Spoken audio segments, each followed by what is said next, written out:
Hello, it's Marshall Townsend. Welcome to the Growing Leadership blog. Today's topic is on the cheap. Now, I read a blog lately from Seth Godin where he talked about buying cheap shower curtains.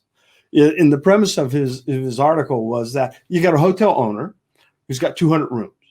And he thinks that he can go, save some money by buying cheap shower curtains to put in those 200 rooms. And up front, the savings look good on the books. But over time, what happens to a cheap shower curtain? First of all, it falls apart quickly and needs to be replaced sooner.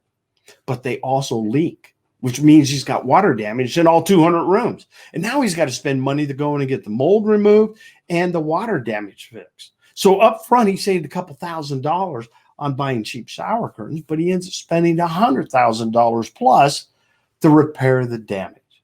And that's a really powerful lesson in your business. And when you start thinking that you're going to go cheap up front and save money. But that's not the only lesson I learned from this, because I started thinking into this and I had a question. And that question was, who sold them the cheap shower curtains? And did the person that was selling them the cheap shower curtains know what the results were going to be?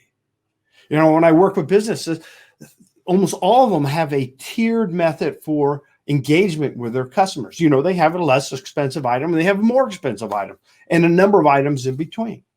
So if a customer comes in the door and buys the less expensive item, the question I have for them is, do you provide them less service? Do you provide them less quality?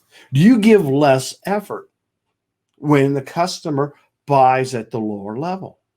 In fact, do you give them an inferior product?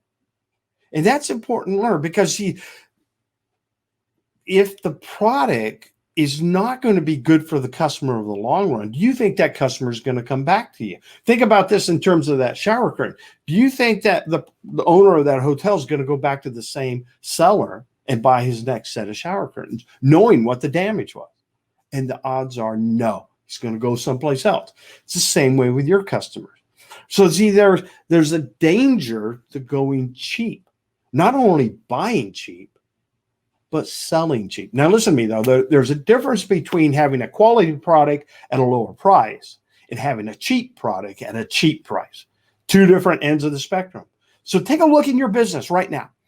Are you, at the lower end, are your less quality products cheap products that don't represent you and your business? Because when you sell cheap, you cheapen yourself, you cheapen your business. So I'll tell you what, just get rid of those products and stay in the quality lane and add value to your customers, no matter where they enter into the tier system. This is Marshall Townsend with the Growing Leadership. See you tomorrow. Out here.